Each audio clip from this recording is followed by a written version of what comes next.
मेरी किसी से इस जिंदगी में व्यक्तिगत लड़ाई नहीं है, वैचारिक मैं बात करता हूं। मेरी सुरक्षा की जिम्मेदारी सरकार जाने, क्या होगा दायित्व तो सरकार की है। मैंने तो डीजी साहब से कही, मैं आईजी से कहा, मैं सीएम साहब से कई बार मिलने का प्रयास किया, नीतीश बाबू से, मैं उनके चीफ सेक्रेटरी से बातचीत की सुरक्षा को लेकर के।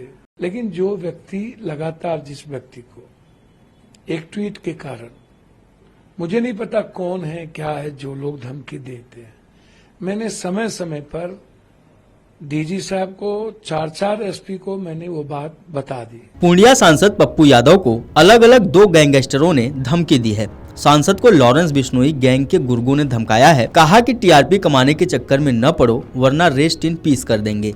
आपको बता दें, किसी गैंग ने मुंबई में एनसीपी नेता बाबा सिद्दीकी की हत्या की भी जिम्मेदारी ली थी। बाबा सिद्दीकी की हत्या के बाद पप्पू यादव ने लॉरेंस बिश्नोई को चुनौती दी थी। उन्होंने कहा था कि अगर कानून अनुमति दे तो मैं 24 घंटे में इस 2 टके के अपराधी के पूरे नेटवर्क को खत्म कर दूंगा। अब इस घटना के करीब 13 दिन बाद पप्पू यादव को जान से मारने की धमकी मिली है, जिस पर उन्होंने प्रतिक्रिया दी। सुनिए उन्होंने क्या कुछ कहा। ज्यादा इस रूप में नहीं लेता हूं कि जब मैं दौड़ूंगा तो गिरूंगा भी, मैं तैरूंगा तो डूबूंगा भी, तैराकी भी कराऊंगा, उखरी में मुरी दूंगा तो समाज से कितना डरूं। आप हमें बताओ ना, घर भी ढुकेंगे, जांग भी कांपेगा, तो ये स्वाभाविक है। बचपन से मैंने झेले हैं, मैंने देखा है सामाजिक न्याय की लड़ाई में, सामाजिक व्यवस्था में कई तरह के उतार चढ़ाव। कहावत है, कुत्ता चले हाथी चले बाजार, कुत्ता भूखे हजार। मेरी किसी से इस जिंदगी में व्यक्तिगत लड़ाई नहीं है, वैचारिक मैं बात करता हूं। गाना नहीं है, मिर्ची लगी तो मैं क्या करूं, तो विचारों की बात तो मैं बोलूंगा ना। सुरक्षा ना सुरक्षा की जिम्मेदारी सरकार की है। मैं झारखंड की जनता की सेवा के लिए खड़ा हूं, लड़ रहा हूं। हेमंत सोरेन जी झारखंड का बेटा है, लगातार यातनाएं दी गई, मारने का प्रयास उन्हें किया गया। शेरनी की तरह मेरी बेटी कल्पना सोरेन उठी, और मुझे लगता है कि आज आम लोगों की आवाज बन चुके हैं। देश के हित में झारखंड महागठबंधन के लिए मैं यहां काम कर रहा हूं, अपने कर्तव्यों का काम कर रहा हूं। अब मेरी सुरक्षा की जिम्मेदारी सरकार जाने, क्या होगा दायित्व तो सरकार की है। मैंने तो डीजी साहब से कही, मैं आईजी से कहा, मैं सीएम साहब से कई बार मिलने का प्रयास किया, नीतीश बाबू से, मैं उनके चीफ सेक्रेटरी से बातचीत की सुरक्षा को लेकर के। जिन लोगों को कोई सुरक्षा की जिम्मेदारी नहीं है, दायित्व नहीं है, जो सत्ता के साथ रहेंगे, जिनको सुरक्षा का कोई मतलब नहीं, उनको ये लोग जेट देंगे, सब कुछ देंगे, बाबा को देंगे, सबको देंगे। लेकिन जो व्यक्ति लगातार जिस व्यक्ति को एक ट्वीट के कारण, मुझे नहीं पता कौन है क्या है, जो लोग धमकी देते हैं, मैंने समय समय पर डीजी साहब को, 4 एसपी को मैंने वो बात बता दी, कह दिया। मुझे लगा इसको ओपन करने की कोई जरूरत नहीं है, हाय तौबा मचाने की जरूरत नहीं है। और इतनी धमकी के बावजूद मैं बम्बई गया था, मैं सलमान जी से मिला, बात की मैंने। उस दिन रात में डिनर था मेरा, मैं बाबा सिद्दीकी के परिवार से मिला, फिर हम आए। तो ये सामाजिक जीवन में, पारिवारिक जीवन में व्यक्तिगत काम है, वो हर व्यक्ति को करना चाहिए। दुख के घड़ी में रहना चाहिए। तो हम तो नहीं डरे, हम तो अपना काम कर रहे हैं। हम बम्बई भी गए, हम अपनी जिम्मेदारी का निर्वहन भी कर रहे हैं।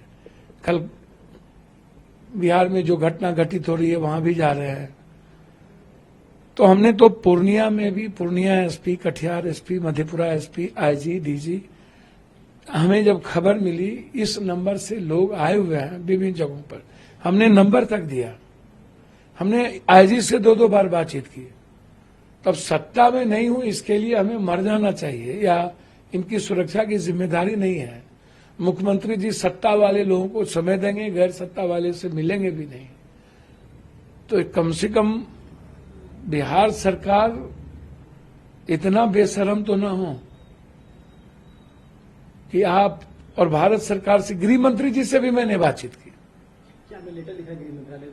मैं बातचीत तक किया था सुरक्षा को लिए, फोन आए उनके, मैंने उस वक्त बातचीत भी की अमित शाह जी से, फिर पत्र भी लिखा। तो सत्ता के साथ आप नहीं हैं तो आप मरिए, श्रद्धांजलि बाद में दे दी जाएगी। अब नीतीश बाबू तो किसी से मिलते ही नहीं, उन्हें तो मिलने ही नहीं दिया जाता, घेर के रख दिया गया है। नीतीश जी से ये जो जमीन माफिया है, गलत लोग हैं, पप्पू यादव जैसे सच्चाई वाले लोगों को मिलने ही नहीं देंगे। और उनके चीफ सेक्रेटरी कहते हैं दीपक बाबू की सुरक्षा के लिए आपको नीतीश जी से मिलना होगा। मैं उनके प्राइवेट सेक्रेटरी को फोन करता हूं तो वो कहते हैं कि मैं कह दिया हूं। मैंने तो उनके प्राइवेट सेक्रेटरी को फोन किया कि भैया मुझे मारने की साजिश की जा रही है, तो कहां अनसुनी है, सबने अनसुनी कर दिया। इतनी बड़ी बड़ी घटनाओं के बावजूद न तो केंद्र सरकार गंभीर हुए सुरक्षा के प्रति, तो मुझे चिंता नहीं है। मैं तो आग्रह हाथ जोड़ के करूंगा, आप सुरक्षा देने में सक्षम नहीं हैं तो आप कह दीजिए, मैं अपनी सुरक्षा खुद कर लूंगा। सलमान खान के प्रकरण के बाद जब उन पर आपने उनके बारे में बातें की, उनसे नजदीकी आपने जाहिर की, उसके बाद से धमकी आने लगी? देखिए, सलमान खान की बात नहीं है या बाबा सिद्दीकी की बात नहीं है, ना किसी गैंग की बात है। मैंने स्वाभाविक रूप से एक ट्वीट किया कि देश, संविधान, लोकतंत्र से बड़ा कोई नहीं, कोई व्यक्ति नहीं। कानून सबसे बड़ा, संविधान सबसे बड़ा, उससे बड़ा यदि कोई भी सरकार किसी को बनाता है तो वो गलत है।